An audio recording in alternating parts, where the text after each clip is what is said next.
mais on s'autorise à penser dans les milieux autorisés. Alors ça, c'est encore un autre truc. Les milieux autorisés, vous y êtes pas, vous, hein.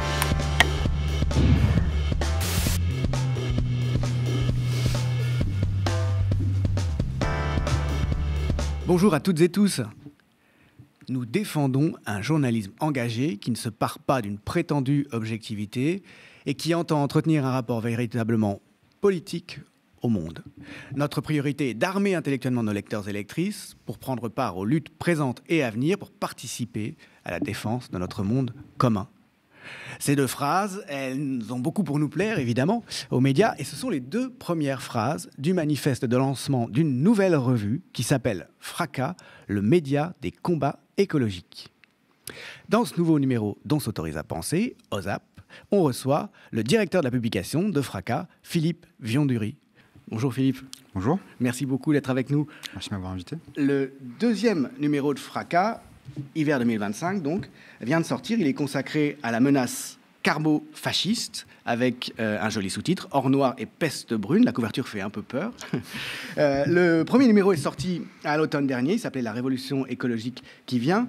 La menace carbo-fasciste, je pense que ça pourrait être l'objet d'une bonne partie de notre entretien, mais je voudrais qu'on revienne d'abord tout simplement sur ce nouveau magazine, cette nouvelle revue plus exactement, les circonstances dans lesquelles elle s'est développée, sa nécessité. Les circonstances, on s'est rencontrés, donc on est trois cofondateurs RIS, donc Marine, Clément et moi-même, directeur artistique, rédacteur en chef et directeur publication. On s'est rencontrés dans notre précédente expérience professionnelle qui était à Socialter, un autre magazine assez connu maintenant. Et on a voulu continuer ensemble après cette première expérience, et donc on a pris un an presque entier pour monter un nouveau trimestriel. Fracas, qui paraît du coup en kiosque, en librairie, et dont on a le numéro 2 qui est sorti il y a 2 semaines, et qui a aussi évidemment une déclinaison numérique, réseaux sociaux, etc., etc. Voilà, on a plein d'idées encore, mais bon, là on est en train surtout de préparer le 3e numéro déjà, c'est pas mal. L'idée de combat, elle est dans le nom même de la revue. Elle est aussi déclinée dans le manifeste. Qu'on trouve sur Internet, hein, bien sûr, je recommande le site. C'est un combat qui a de nombreuses dimensions, qui est mené avec la revue, même si l'écologie est au centre, bien sûr. En réalité, c'est un fait global, évidemment, l'écologie telle que vous la concevez, et c'est un engagement politique général.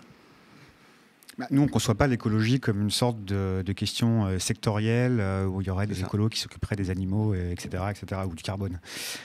Pour nous, l'écologie, c'est un défi qui s'est présenté aux sociétés. Donc, il y a un tournant écologique des sociétés, il y a un demi-siècle, et qui maintenant se présente comme un défi. D'ailleurs, on va en parler à toutes les familles politiques, y compris le fascisme. Et du coup, oui, quand on parle, nous, d'écologie, on ne parle pas en fait juste de questions sectorielles, mais bien de... comment appréhender aujourd'hui la question de l'égalité, du progrès humain, de l'émancipation, etc., à travers aussi le prisme de l'écologie, c'est-à-dire comment est-ce qu'on réfléchit, on pense à un projet d'émancipation collectif qui ne se fasse pas sur la destruction du monde vivant, comme l'a pu être en son temps, par exemple, le stalinisme, le soviétisme, etc. Donc voilà comment nous, on conçoit l'écologie. Donc c'est sûr que dans notre revue, on ne trouve pas... Voilà, ce n'est pas que des questions de verdir l'appareil de production et protéger la faune et la flore à tel endroit, quoi. C'est pas du jardinage. Ce n'est pas du jardinage, non. Il y a beaucoup de luttes des classes dans le magazine. C'est pas de la croissance verte non plus ou de la finance verte. Vous avez publié, au moment où vous avez monté le projet, une carte des pensées écologiques avec notamment une bibliothèque idéale. Ouais. Dans laquelle on trouve des noms familiers, par exemple André Gorz, son écologie et politique, Ivan Illich par exemple, Günther Anders, encore. Il y a une dimension intellectuelle évidemment, mais orientée vers la politique. Oui, en fait, il y a une partie de notre travail, du travail qu'on s'assigne à nous-mêmes, c'est aussi de remettre un peu d'histoire des idées, d'histoire des luttes, d'histoire des concepts politiques dans le traitement de l'actualité écologique. Malheureusement, l'écologie est souvent, on a l'impression que les gens le considèrent comme un nouveau fait qui serait arrivé il y a 10 ans, 15 ans, 20 ans. En fait, c'est une histoire qui a 60 ans. Au moins, si on prend vraiment l'écologie strictement politique telle qu'elle est aujourd'hui à peu près acceptée. Et donc, on a voulu aussi commencer par ce travail de cartographie, qui est un travail que personne, à notre connaissance, n'avait réellement fait jusqu'ici, et qui constituait à restituer aussi la diversité des familles et des sensibilités de l'écologie, qui sont très souvent en conflit entre elles. Par exemple, les philosophies les écologies marxistes, on va dire, ont souvent eu des combats assez sévères avec les libertaires, par exemple. Et on peut aussi considérer que le capitalisme vert est une famille de l'écologie. Donc voilà, et notre but, c'était de montrer aussi la pluralité. Et dans la revue n'est pas forcément une revue d'intello, mais on refait droit quand même à ces joutes intellectuelles, à ces débats, à ces questionnements-là. La montre, hein. Elle est envoyée avec les abonnements, hein, c'est ça, pour ceux qui s'abonnent. Mais en t'écoutant, je pensais aussi au fait que le capitalisme tout court est lui-même une écologie, au fond. Avant même, indépendamment du capitalisme vert, une fois qu'on a pris conscience, en tout cas, que l'écologie fait vendre, peut-être. L'écologie polysémique, après, on peut mettre beaucoup de choses derrière. C'est ça que nous, on parle d'écologie politique stricto sensu. Et notre façon, nous, de concevoir l'écologie, bien sûr que le capitalisme n'est pas écologique au sens où on le donne nous. C'est un rapport à l'environnement, mais un rapport purement instrumental, extractiviste, voilà. etc. Disons que pour nous, c'est une recherche quand même des relations. Or, le capitalisme vert nie les relations, en fait, en faisant semblant de les prendre en compte. Les relations avec l'environnement, une société avec leur environnement. Donc voilà, après on pourra avoir ce débat un peu théorique et intellectuel sur l'écologie, mais en tout cas, remontrer cette pluralité des écologies, ça nous semblait important aujourd'hui pour débattre avec les bonnes données du problème, quoi, les bonnes coordonnées, on va dire. Une fois qu'on a pris conscience de l'existence de cette grande variété, en réalité, des types de rapports politiques à l'écologie, est-ce qu'il y en a un en particulier qui domine dans Fracas? Alors nous, notre rapport à l'écologie, il est assez, on va dire, je vais faire une réponse de Normand, hein, mais il est assez dialectique. C'est-à-dire, alors bien sûr, on ne se reconnaît que dans les courants qui figurent à gauche, pour commencer déjà, quand même. Voilà, parce que tu disais à l'instant, tu dirais, il y a plein d'écologies de droite. D'écofascisme, etc. Il y a même il y a une écologie d'extrême droite, il y en a eu même, d'ailleurs, par le passé. Quand je dis dialectique, c'est que nos parcours respectifs, déjà, à Clément et moi, parce qu'on est vraiment deux aussi à penser cette ligne éditoriale, donc Clément qui est rédac-chef, Clément Quintard, et on pense, lui par exemple il a plutôt une tradition initialement marxiste hétérodoxe, et il est venu à l'écologie par André Gorz par exemple, qu'on citait un petit peu plus tôt, alors que moi je viens plutôt du camp libertaire, technocritique, des Gunther Anders, des Ivan Illich, etc., et je suis venu au marxisme. Donc déjà rien que nos deux profils ont un rapport un peu différent à l'écologie historique. Donc c'est assez dialectique, mais nous on se reconnaît aussi beaucoup dans certaines dimensions de la pensée du vivant, par exemple, qui, je ne vais pas rentrer dans les détails, mais qui est beaucoup critiquée par les marxistes. Mais la production d'un Baptiste Morisot aujourd'hui, qui a une réflexion sur ce qu'on appelle l'éthique de la terre, donc qui s'inscrit dans une longue histoire qui remonte à Aldo Leopold, un forestier américain, de comment est-ce qu'on pense l'écologie à partir d'une communauté biotique, où nous faisons partie d'une communauté, et nous ne pouvons pas nous individuer de cette communauté. Bon. Tous ces rapports sensibles aux vivants aussi, ils nous touchent, ils nous font réfléchir, ils nous déplacent. Donc on n'est pas dans le rejet non plus de cette tradition-là, même si forcément dans notre construction elle est moins importante que l'écosocialisme ou l'écologie libertaire par exemple. Ça fait penser à des débats assez vifs qui ont eu lieu ces dernières années, avec des mises en cause assez brutales finalement. Et je pense notamment à l'article de Frédéric Lordon qui a suscité beaucoup de controverses, qui s'appelait Pleurnicher le vivant, qui attaquait assez violemment finalement toute une ambiance peut-être, consistant à cultiver le vivant, à s'émouvoir sur le vivant. En tout cas, il regardait comme dépolitisé ou dépolitisante d'une certaine manière cette nouvelle attention au vivant. Vous avez une position là-dessus? Le cas de Frédéric Lordon est assez intéressant parce que Frédéric Lordon tape fort là où ça fait mal, mais assez mal, je dirais, puisque en fait, pendant plus de 2 ans, on a échangé une fois à ce propos, hein, donc c'est pas un mystère. Il a fait un peu un travail de police sémantique sur les mots de l'écologie, donc décroissance, pensée du vivant, etc., en s'attaquant un peu méthodiquement à chacun de ces mots. Et souvent, là où il appuyait, c'est là où ça faisait mal, justement, hein, dans les impensés, etc., dans les angles. Néanmoins, des fois, je me demande s'il a vraiment lu, par exemple, les penseurs décroissants, puisqu'il veut qu'ils disent anticapitalistes. Quand on lit tous les penseurs décroissants, globalement, les vrais penseurs décroissants structurants de la pensée décroissante, ils sont tous anticapitalistes. Hein, voilà, donc il n'y a pas besoin de le redire une deuxième fois. Mais bon.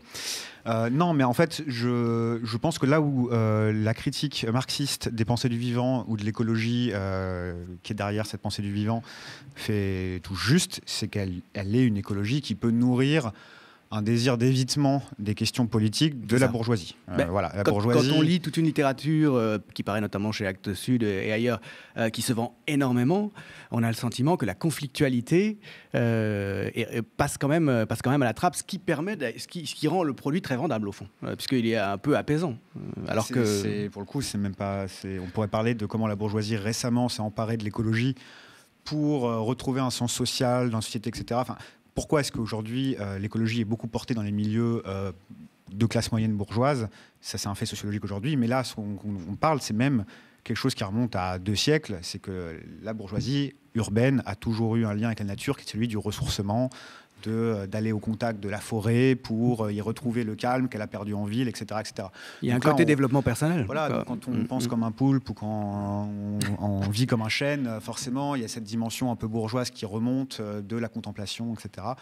Rien de bien neuf là-dessous. Et donc c'est vrai que oui, ça peut servir de support à une approche bourgeoise de l'écologie, c'est-à-dire inoffensif dans les rapports de classe et les rapports de domination dans la société. Mais en même temps, dans les apports de la pensée du vivant, il y a aussi beaucoup de choses à prendre. Il y a aussi beaucoup de choses qui sont très intéressantes, puisqu'elles nous décentrent aussi de l'humain, là où le marxisme a toujours peut-être beaucoup trop mis l'humain au centre, et surtout à invisibiliser les faits naturels, et on pourrait dire aussi les femmes, et beaucoup de choses dans son analyse traditionnelle, même s'il y a eu des écoféministes marxistes, etc. etc. Donc moi, je trouve que ça a beaucoup d'apports. Et puis par ailleurs, c'est aussi un plaisir de lecture. Quand on lit Baptiste Morisot, c'est un vrai plaisir de lecture. On apprend plein de choses et l'éthologie, c'est passionnant. Mais voilà, c'est un long débat sur les pensées du vivant qui n'est pas forcément épuisable là en une émission. Bien sûr, mais ça tient beaucoup de place socialement. Peut-être, et c'est peut-être ça aussi qui explique la vigueur de l'attaque de l'ordre. Donc ça tient beaucoup de place éditorialement. Voilà. Donc ce serait dommage de jeter le bébé avec l'eau du bain. C'est ça. C'est pour résumer vraiment à l'extrême, ce serait ça. C'est-à-dire que oui, bien sûr qu'il y a ce qu'on vient de décrire là, mais en même temps il y a des vrais apports. Et d'ailleurs il y a des maisons d'édition comme Amsterdam qui aujourd'hui publient beaucoup de marxistes écolos, qui font un travail remarquable d'actualisation du marxisme, qui n'est pas juste un travail de Marx était écolo avant tout le monde, parce que ça c'est assez pénible à lire. Ça aussi c'est une tendance. Voilà, c'est une tendance on va rechercher dans la Bible, on va faire une nouvelle exégèse. Marx a dit à la ligne A2 que non, en fait, il y a une vraie actualisation de ces rapports-là. Et là, c'est vraiment intéressant. Et ça n'aurait peut-être pas eu lieu s'il n'y avait pas eu justement aussi ces traditions de pensée-là qui viennent de l'écologie profonde, de l'éthique de la Terre de Léopold, réactualisées aujourd'hui par des gens comme Baptiste Morisot, etc. Donc prenons ce qu'il y a à apprendre et laissons de côté ce qu'il y a à laisser de côté.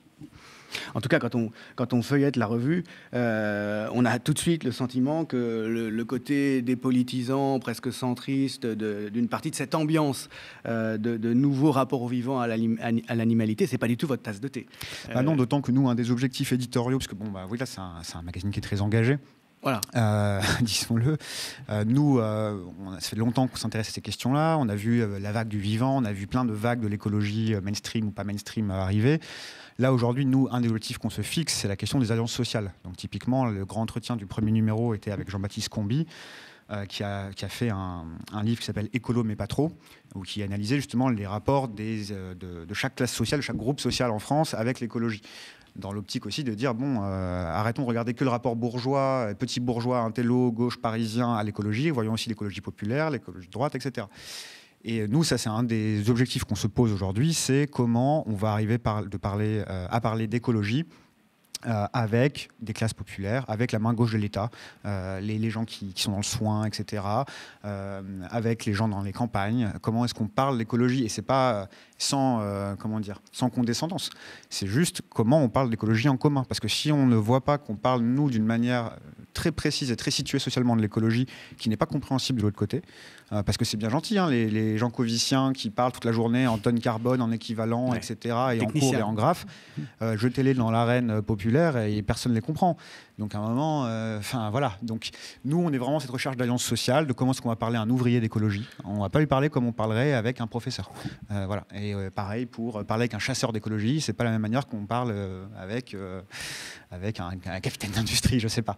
Donc nous, on est vraiment cette recherche d'alliance sociale. Par exemple, je sais pas si on parle de la question de l'emploi, beaucoup de gens n'ont plus d'emploi ou sont dans des emplois très précaires, etc. C'est sûr que si on leur parle d'écologie en leur disant le monde va périr, le réchauffement plus 1,5 degré, etc., ils vont nous dire c'est pas ma priorité.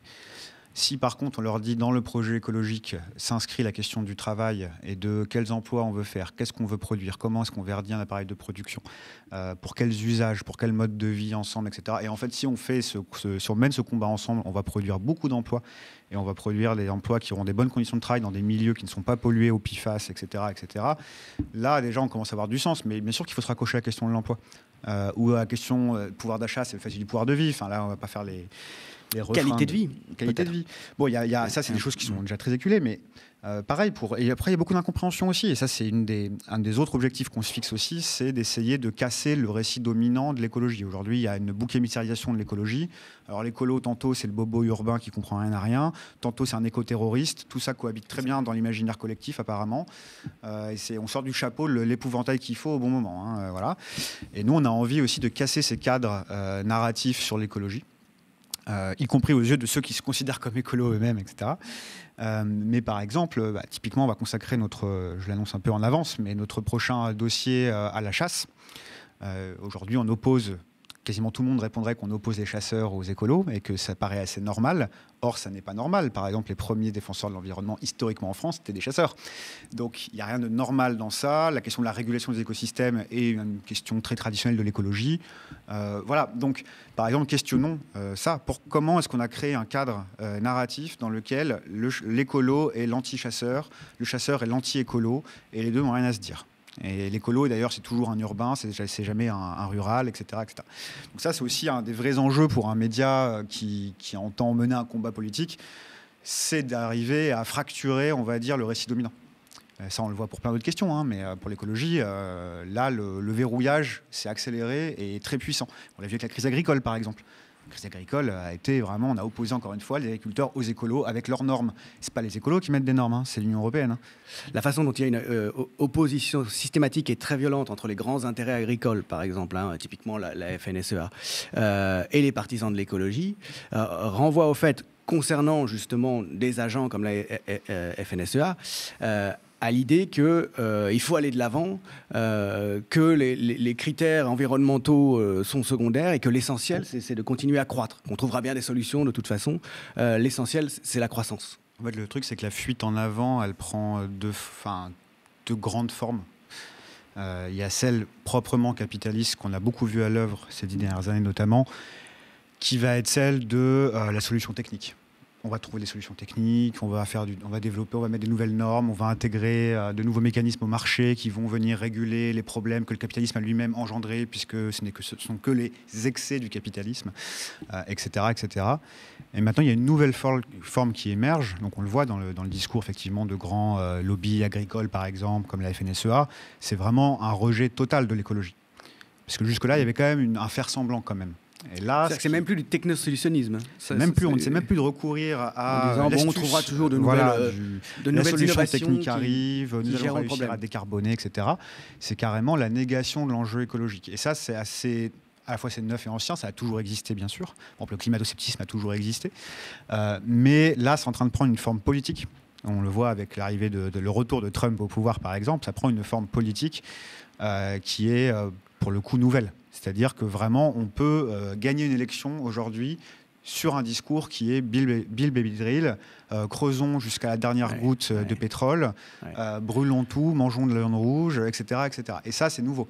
Jusqu'ici, on faisait quand même semblant de prendre plus ou moins en question, de douter un peu peut-être de certaines choses, etc. Là, maintenant, il y a un acte d'affirmation contre l'écologie. Et ça, c'est neuf. Et ça a quelques années. C'est l'objet donc du numéro qui est sorti récemment, la menace carbo-fasciste. J'ai été très frappé par l'éditorial. Vous dites que cette réélection de Trump, qui est concomitante de la montée partout en Europe des partis d'extrême droite, confirme que nous n'avons pas affaire à une parenthèse, mais à une dynamique. Et fascisme, donc, hein, vous utilisez le mot clairement, vous dites dans l'éditorial, toujours ni comme une insulte, ni comme une facilité de langage, mais pour décrire la situation présente. Et puis vous faites allusion justement à cette libération des carcans du compromis social des 30 Glorieuses. Finalement, ils sont enfin délivrés de la peur du communisme. La dérégulation peut se développer pleinement et il y a une accélération de ce point de vue-là. Jusqu'à déjouer les liens qui nous font vivre et en particulier les liens écologiques. Sur le fascisme, oui, moi je ne suis pas du tout d'ailleurs quelqu'un qui avait dans sa tradition personnelle, politique, habitude de parler de fascisme. On va être honnête, moi en 2016, pour moi Trump, c'était pas le fascisme. Et je ne crie pas, je ne saute pas comme un cabri sur ma chaise pour dire fascisme tout le temps. Mais là, oui, si on reprend à peu près tous les travaux d'historiographie sur le fascisme ou de théorie politique, il y a énormément de paramètres réunis pour appeler une dynamique fasciste. Donc appelons un chat un chat. Si on prend par exemple la définition de Robert Paxton, l'historien américain, il y a quand même 3 grandes dimensions au fascisme qui sont réunification, régénération et purification. Et là, on voit, par exemple, on va prendre Trump, par exemple, le discours de la régénération, Make America Great Again, le peuple américain, la nouvelle frontière, etc. La réunification autour du sentiment national contre l'extérieur. Y compris la déportation et la purification, on a la déportation. Donc là, on voit bien quand même qu'il y a quand même, dans le cadre de manière discursive, OK, il y a encore des institutions libres qui sont encore en place aujourd'hui, de moins en moins. On voit aussi, même en France, il y a un travail de destruction de toutes les agences aujourd'hui environnementales, par exemple, etc. Bon. Donc la dynamique, elle est en cours. Et c'est toujours pareil avec le fascisme, c'est qu'en fait, le fascisme théorique est très multiforme, il ne ressemble à rien. Donc on peut toujours dire, non, mais c'est pas vraiment le fascisme. Oui, c'est jamais vraiment le fascisme. C'est toujours nouveau, surtout. Une force historique, déjà, c'est toujours nouveau. Il y a toujours des éléments nouveaux. Et quand ça devient une force historique, on dirait, ah bah si, en fait, c'était le fascisme. Mais tant que ça n'est pas devenu une force historique, c'est pas le fascisme, en fait. Donc voilà, on est un peu pris dans ce piège-là. Donc nous, on a fait ce choix de dire fasciste. Ensuite, carbo-fasciste, ça c'est un terme qui est employé par Jean-Baptiste Fressoz en France la première fois, je crois, en 2018, dans une tribune de Libération. Jean-Baptiste Fressoz, qui est un historien des techniques et de l'énergie, que j'apprécie, dont j'apprécie le travail.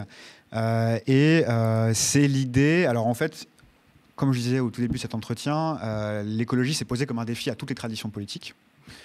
Et elle se pose du coup comme un défi aussi au camp, on va dire, fasciste, à l'extrême droite.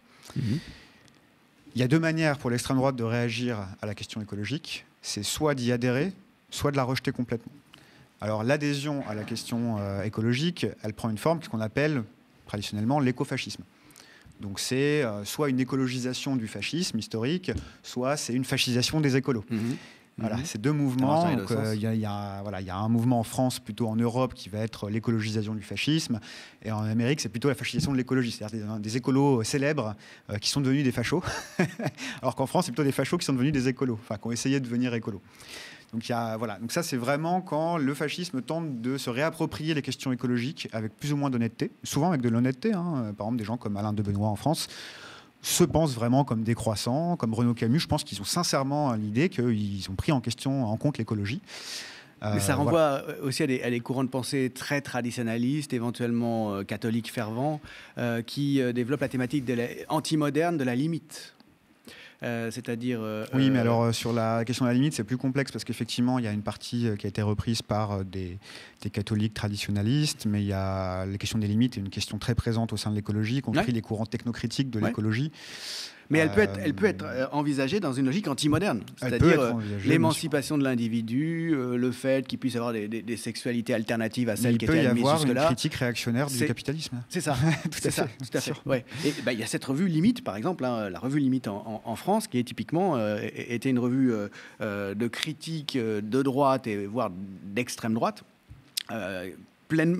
Avec une logique en tout cas pleinement écologiste aussi. Je ne serais pas aussi dur que je pense qu'il y a beaucoup de caricatures qui ont été faites sur Limite. Je pense qu'elle donnait voix à une pluralité de tendances, dont celles qu'on décrit que moi je n'aime pas.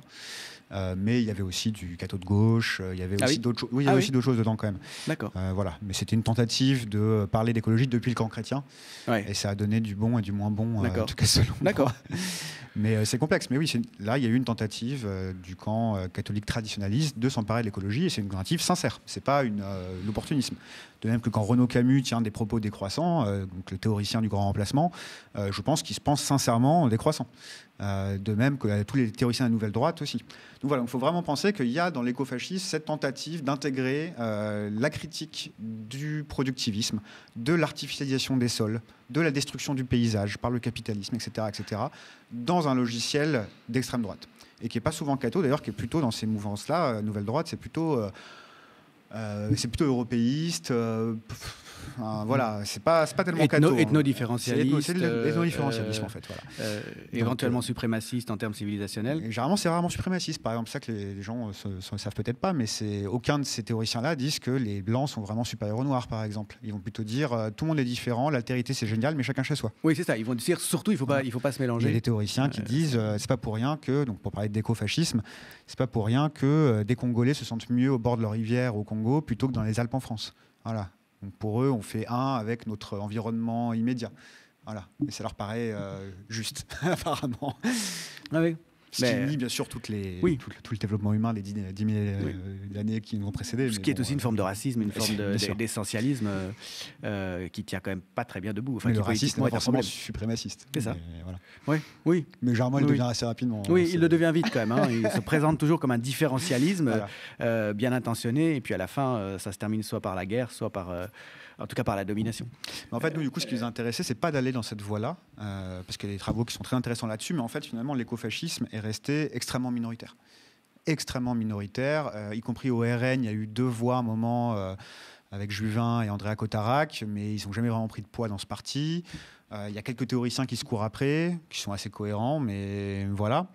Et en fait, quand on cherche un peu, l'influence de l'écofascisme est vraiment très minoritaire et elle est un peu sortie du chapeau quand on veut faire localiste, quand on veut sortir du terroir, aller parler aux agriculteurs, etc., quand on est d'extrême droite, je parle.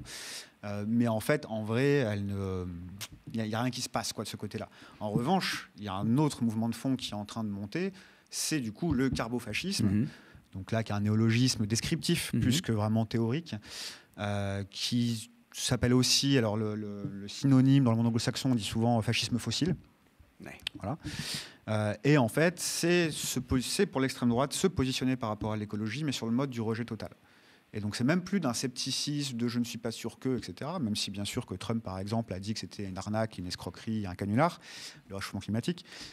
Mais c'est tout ce qui va avec. C'est-à-dire, on rejette les mangeurs de quinoa, on mange de la viande rouge, on rejette le vélo, on veut rouler en grosse bagnole, on rejette la réalité du changement climatique, on rejette tout ce qui va avec, en fait. Ça devient un combat culturel, en fait. Ça devient un combat culturel, même civilisationnel, je dirais, avec tout plein d'aspects. Donc, par exemple, la pétromasculinité, donc une sorte de revival de la masculinité toxique, fantasmée de l'homme blanc des années 60, voire même du 19e siècle, qui serait menacée du coup par les écolos qui amènent une nouvelle forme d'identité qui serait du coup des mangeurs de graines, en fait. C'est ça qu'on et donc vise. Pas masculin. Ça consiste en quoi la pétromasculinité? Donc il faut avoir un gros moteur, il faut consommer beaucoup d'énergie fossile pour être vraiment viril, c'est ça? Ça, c'est un terme aussi qui a été forgé par donc une historienne des techniques aussi, de l'énergie, qui s'appelle Cara Daggett, donc on a interviewé dans le dossier. Et donc elle parle de pétromasculinité pour effectivement décrire le type de masculinité qui est apparu dans les pétrocultures. Et donc elle détaille notamment certains des comportements qui ont... Elle écrivait ce livre il y a 2-3 ans. Donc depuis, on a eu Drill Baby Drill, on a eu plein de choses qui pourraient nourrir le mot d'ordre aux États-Unis. Ouais. Mais voilà, donc le mot d'ordre aux États-Unis. Mais déjà dans les années 2010, par exemple, il y avait une pratique que je trouve très parlante, c'était le call rolling ou le rolling call. Donc c'était des gens qui roulaient dans leur gros Hummer, qui trafiquaient leur pot d'échappement et qui, dès qu'ils passaient à côté d'un vélo ou d'un écolo ou d'une Tesla, parce qu'à l'époque Tesla était vue comme une marque progressiste, etc. Eh bien, ils lâchaient des gros nuages de fumée épaisse, noire sur les cyclistes et ils se filmaient en train de le faire pour montrer leur hostilité aux écolos et à toute mesure environnementale, etc. Et donc là, on était sur un truc, voilà, sa grosse bagnole, on arrose de sa fumée noire les cyclistes, quoi. Donc voilà, typiquement un comportement décrit comme pétromasculin. Le terme est marrant, il est aussi très descriptif, on peut difficilement théoriser à partir de ça, mais c'est quand même assez habile. Et oui, aujourd'hui, on voit un personnage comme Trump. Qu'est-ce qu'il valorise comme incarnation de l'homme aujourd'hui américain? Mais on pourrait trouver des équivalents en France. C'est de manger de la grosse viande rouge, c'est d'avoir une femme beaucoup plus jeune que soi, des comportements, avoir des accusations de viol, plus savoir quoi en faire. C'est la grosse bagnole, c'est America Great Again. C'est ça, en fait, la virilité aujourd'hui. Et elle se définit sur, et c'est quand même intéressant de le voir, elle se définit que sur des motifs qui sont liés en fait à la culture du pétrole, c'est-à-dire l'élevage intensif, la bagnole. C'est pareil sur l'imagerie. Alors ça, c'est très spécifiquement américain, donc ça marche très bien en Amérique, un peu moins bien chez nous. Mais c'est l'ouvrier de plateforme couvert de suie, de pétrole, toute cette imagerie du Far West. On creuse les entrailles de la Terre. Donc ça, c'est aussi une imagerie beaucoup analysée par les écoféministes. Mais on fouille les entrailles de la Terre, etc. pour aller chercher le pétrole. On viole la Terre. Il y a même des textes comme ça, historiques du 19e siècle. Voilà, donc il y a toute cette imagerie aussi qui remonte de l'Amérique profonde. C'est l'Amérique blanche, musclée, couverte de pétrole, qui roule dans une bagnole, dans sa maison dont il est propriétaire, pavillonnaire, dans un mode de vie qui a été fantasmé dans les années 60. Et pareil, là, le retour à ce mode de vie-là est vu comme une lutte civilisationnelle, en fait. Et nous, les écolos, nous mettons en danger ce modèle culturel et civilisationnel. Et donc c'est une lutte de civilisation, en fait, à l'intérieur même de la société qui est en train de se produire. Vous dites toujours dans l'éditorial, il y a une bataille qui se livre donc entre ce carbofascisme et en face ce qu'il y a à opposer et qui pourrait s'appeler écosocialisme. C'est ça? Moi, je le pense, oui, et ça se ressent, mais en fait, il faut voir aussi, je pense que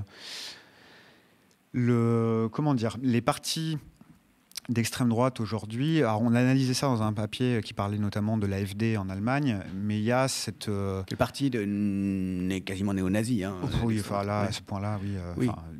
Extrême droite. Oui, comme Elon Musk qui les soutient, ils font le salut nazi, mais en le dissimulant à moitié, ou en tout cas en le maquillant pour pouvoir dire que non, bien sûr que non. Mais ils envoient leur cœur eux aussi. C'est ça, ils envoient leur cœur. Enfin, voilà. Donc le parti néo-nazi allemand, avec lequel vient de s'allier la CDU, d'ailleurs. Voilà, et en fait, tout le discours autour de ce parti ces dernières années a été ce qu'on analysait comme le parti du soulagement, puisqu'en fait, il permettait enfin à des gens de se dédouaner finalement. Et en fait, ça offre une issue de secours à un stress, à une anxiété générale dans la société aujourd'hui, qui prend notamment la forme de l'écologie, qui est celle que on va droit dans le mur, il faut changer de société.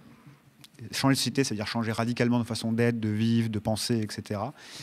Et ça crée un stress énorme. C'est culpabilisant. C'est culpabilisant, surtout. Alors là, la responsabilité du coup des bourgeois, du capitalisme vert, etc. est énorme là-dedans, puisqu'elle n'a présenté l'écologie que sous cette fonction culpabilisante du mode de consommation. Leur style de vie, voilà. Consomme beaucoup plus et détruit beaucoup plus que celui des autres. Et en fait, le discours carbo-fasciste qui est présenté par ces partis permet, d'une certaine manière, de se soulager de la charge mentale, de ce fardeau de changer de civilisation, en disant, mais en fait... pardon l'expression, mais rien à foutre. Moi, je veux continuer à rouler dans ma grosse bagnole, je veux continuer à bouffer de la viande, je veux continuer à faire ceci, à faire cela, etc. Et qu'on arrête de m'emmerder. Voilà, en fait, ce que ça offre. Et alors, bien sûr que là, on va pouvoir s'appuyer sur un climato-scepticisme. C'est pas pour rien que le climato-scepticisme explose. Explose depuis 4 ans, là, c'est quand même assez prodigieux. Même les chiffres en France sont énormes. C'est pas juste parce que, je sais pas, les gens, d'un seul coup, ont découvert les réseaux sociaux et se sont fait endoctriner.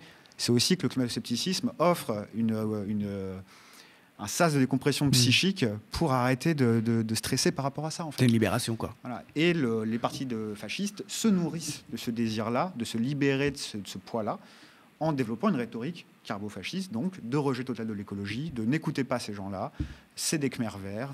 En fait, ce qu'ils veulent, c'est vous priver de vos libertés. En fait, on ne sait même pas vraiment si c'est vrai les questions climatiques, etc. Et donc, moi, je pense que c'est une des raisons aussi pour lesquelles qui nourrit, en fait. Et c'est pour ça que ces partis-là se sont accrochés à ce discours-là. C'est que ça les nourrit, parce que ça répond quand même, je pense, à un désir d'une partie de la population de ne pas faire l'effort, en fait. De ne pas faire l'effort de le penser. Donc, voilà, c'est une des dimensions qu'on a voulu explorer dans les papiers du magazine. Il y a un côté Don't Look Up, ça fait penser au film Don't Look Up, qui met en scène cette comète qui va arriver. Oui, mais en fait, c'est la polarisation entre ceux qui disent finalement, faut pas y penser, il faut faire autre chose, et puis tant pis, quoi. En fait, quand je dis ça, je vois tout de suite arriver aussi un autre problème, c'est le mépris de classe. Oui. Pour moi, il y a un problème tout aussi équivalent du côté de la bourgeoisie qui refuse de considérer la limite du système qu'elle a défendu tout ce siècle. Je veux dire, la responsabilité est largement aussi grande aujourd'hui de toute une partie de la population qui veut continuer de préserver ses intérêts matériels, pas son style de vie fantasmé, etc., mais ses intérêts matériels, sa domination dans la société, au prix de nos conditions de vie, de nos conditions de vie collectives et communes. Donc voilà, c'est pas parce que bien sûr qu'aujourd'hui on sait que le climato-scepticisme et le vote dont on parle est surreprésenté dans certaines catégories de la population moins diplômée, etc., etc. Mais en fait, le climato-scepticisme qui prend la forme du capitalisme vert technosolutionniste et qui nous mène dans le mur depuis un demi-siècle, il est surreprésenté dans les catégories culturelles élevées, diplômées, etc. Il est tout aussi néfaste, sur le fond. Les deux, hein. Ouais. Donc c'est juste pour préciser ça quand même, parce que sinon on arrive toujours à une sorte de logique où on se retrouve un peu récupéré par un discours bourgeois dominant de regardez-moi ces gens pas éduqués qu'il faudrait mieux expliquer. C'est pas ça le problème. C'est des affects politiques, c'est des intérêts matériels qui sont défendus, c'est pas des gens un peu bêtes. Voilà. Et je pense aussi, là, il y a une dimension, mais ça, c'est des réflexions qu'on a dans la rédaction. C'est difficile. Moi, je ne suis pas historien, je ne suis pas sociologue, etc. Mais il y a aussi une dimension cognitive, notamment quand on prend le phénomène du conspirationnisme, théorie du complot. Il y a une phrase de Frédéric Jameson, que j'aime bien, c'est le complotisme, c'est la cartographie mentale du pauvre. En fait, c'est une façon de redonner de la cohérence. Du pauvre au sens, ça va pas avec du mépris de classe. Hein. C'est du pauvre, en sens pauvre mentalement, quoi. Ça permet de donner une explication simple, un schéma explicateur facile. Quand on est démuni. Voilà. Et en fait, c'est un peu le miroir du rejet. En fait, c'est plus simple de se dire on rejette ça, on réexplique les choses facilement. C'est des gens qui veulent nous priver de nos droits, point barre. La théorie du complot, c'est un schéma explicatif extrêmement simple, point barre. Et là, l'écologie, nous, les écolos, depuis notre camp, on doit aussi réfléchir à ça, de la manière dont on parle de l'écologie, parce que si on continue de parler de l'écologie avec des sortes d'hyper-objets insaisissables, sauver la planète, 1,5 degré, équivalent tonne carbone, etc., je ne vois pas comment on résout ce problème-là, parce qu'en fait, on continue de se positionner dans des abstractions tellement énormes que les gens ne peuvent pas empathiser, ne peuvent pas comprendre, ne peuvent pas s'en saisir. Et ça nourrit, en fait, moi je pense que ça nourrit plus qu'autre chose la réaction en face, qui est celle de rejet, de ces hyper-objets, de sentiment de dépossession de son destin collectif. Et ça crée une contre-réaction, un backlash. On parle beaucoup en ce moment du backlash anti-écolo. Et je pense que c'est pas étranger aussi à cette habitude qu'ont pris les écolos de parler toujours en abstraction, quoi. Donc, ce qui peut marcher, c'est les combats locaux, en tout cas les discours qui sont directement pratiques et qui renvoient à des intérêts directement visibles. Cesser telle ou telle pratique pour avoir des effets plus directs.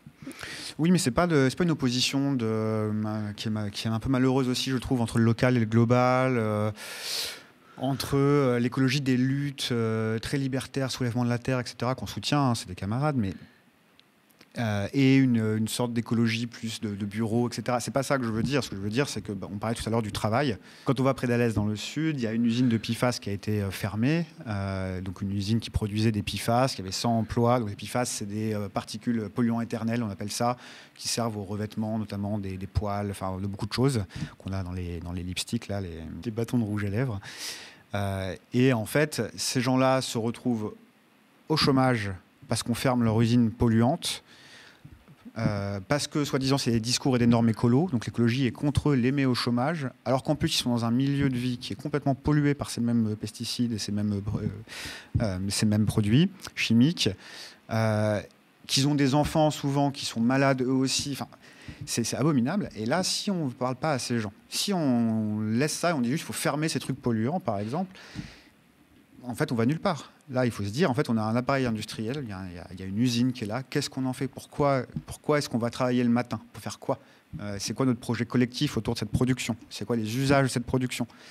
Et c'est pareil pour aujourd'hui, il y a beaucoup de batailles autour du lithium, par exemple. On va ouvrir une mine au lithium dans l'Allier. Mais en fait, les gens, ils s'y opposent localement, parce que c'est des pollutions, enfin, on pourrait revenir sur cette dimension-là. Et il y en a d'autres qui disent, oui, mais le lithium, on en a besoin pour la transition écologique. Bah oui, mais en fait, aujourd'hui, c'est pas la transition écologique que ça va servir. Aujourd'hui, on va extraire ce lithium, donc on va ouvrir la terre là-bas, dans ces lieux-là, on va tout polluer, tout déglinguer, faire travailler des gens dans des conditions très pénibles, quand c'est les gens du coin qui viennent travailler. On va prendre ce lithium, ils vont partir direct dans les ports du Havre, et ensuite, on va les exporter. Voilà. Et ça va faire des Tesla à l'autre bout du monde, des Tesla de 1 tonne, avec 500 km d'autonomie, qui ne servent à rien, et qui en plus, qui sont maintenant vandalisés, c'est très bien.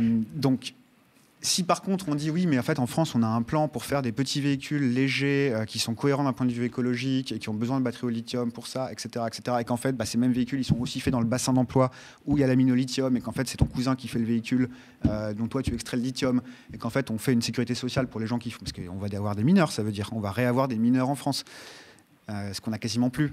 Donc qu'est-ce qu'on fait de ces mineurs en fait ? On ne va pas refaire Germinal. Donc en fait, si on n'a pas ce débat-là... Une logique intégrée, donc en fait. Une logique intégrée, une finalité. C'est quoi l'usage ? Parce que bien sûr qu'on aménage notre habitat, on détruit de l'habitat tout le temps. Toute l'histoire humaine, c'est de la destruction et l'aménagement de l'habitat. Mais pourquoi faire ? À quelle fin ? Quel usage ? C'est sûr que si on ne sort pas du système capitalisme et de la mondialisation marchande, on comprend que les gens s'opposent à tout, en fait. Voilà. Donc, c'est pour ça que vous dire rendre concret et palpable, c'est pas que du très local, du très réel, c'est aussi de parler d'emploi, c'est de parler de mode de vie, c'est de parler de sécurité sociale, de l'alimentation par exemple. Voilà.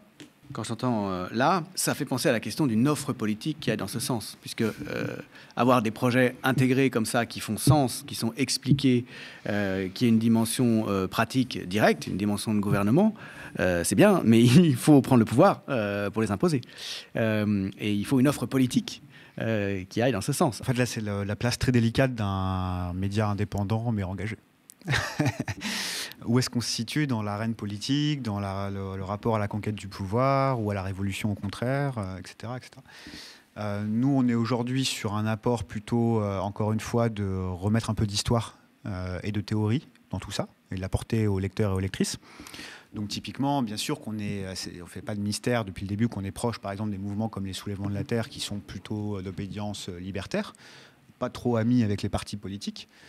Ce qui ne nous empêche pas de faire un papier, par exemple, dans le premier numéro, sur Lénine, donc Lénine dans l'Anthropocène, et en se demandant quel serait l'apport aujourd'hui de la théorie politique, pratique, stratégique de Lénine dans les questions écologiques aujourd'hui. On aura aussi Andreas Malm dans le prochain. Enfin, voilà, donc en fait, on est dans un rapport dialectique stratégique. On conclut le dossier carbofasciste sur quelques pistes de réflexion stratégique. On a fait la même chose d'ailleurs pour le premier numéro et on aimerait bien faire ça à chaque fois. Donc on est dans une réflexion stratégique. On n'est pas pour donner les bons points, les mauvais points. Puis je pense que personnellement, on voit tous les qualités, les défauts de chacun.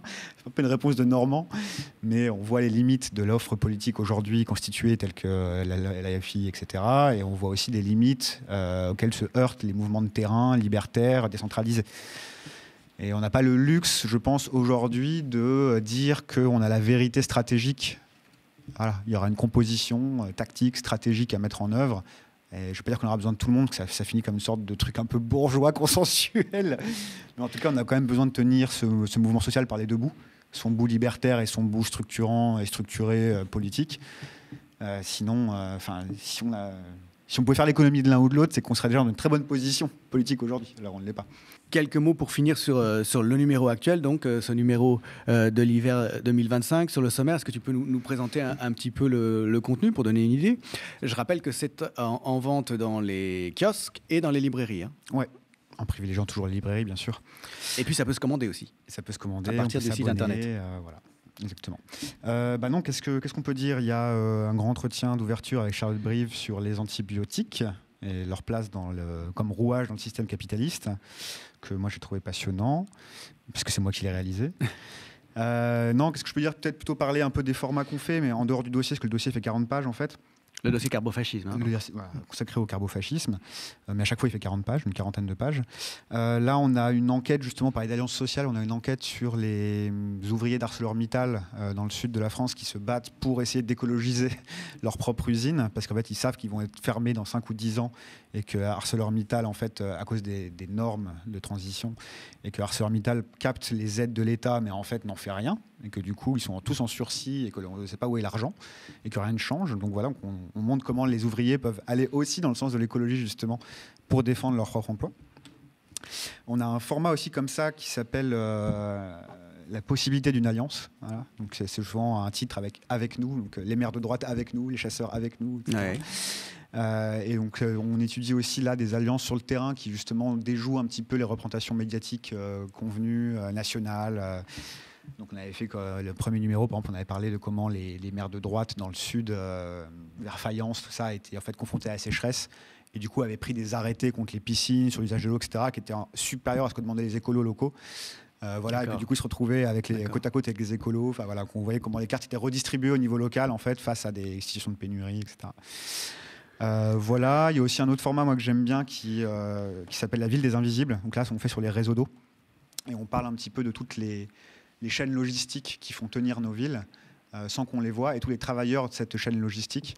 Donc on avait consacré le premier volet à la question du traitement du déchet. Donc on suivait le camion benne, puis l'incinérateur, puis etc. Et on montrait en fait comment tous nos systèmes ne tiendraient pas sans ces métiers du soin et de la maintenance qu'on oublie complètement. Parce que c'est les gens qui se lèvent à 5h du matin, qui prennent le métro quand les cadres ne sont pas là. Voilà, donc on essaie de mettre en lumière en fait que l'écologie c'est aussi la maintenance des infrastructures qui font tenir nos villes, tenir nos systèmes en fait. Voilà, donc ça c'est une rubrique récurrente. Voilà, et puis on a aussi une dernière, on a une rubrique qui s'appelle les faussaires de l'écologie où on essaye de décrypter la fabrique de l'écologie de droite ou de l'écologie technosolutionniste ou carbofasciste ou du doute.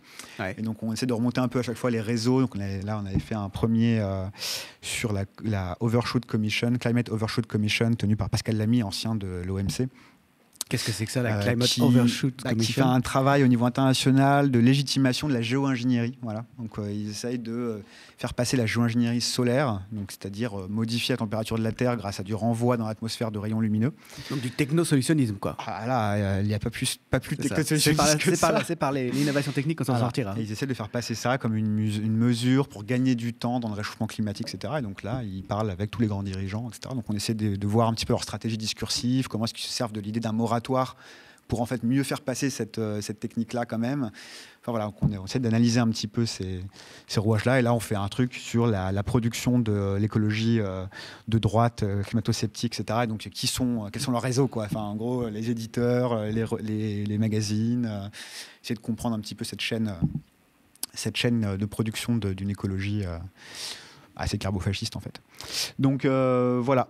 Voilà, faussaire d'écologie, ça c'est tenu par Younes Bouzna et c'est très cool aussi. Merci beaucoup, Philippe Viandury, d'être venu nous présenter cette revue qui est passionnante, qui est très belle aussi. Hein. Je trouve que le graphisme est vraiment réussi.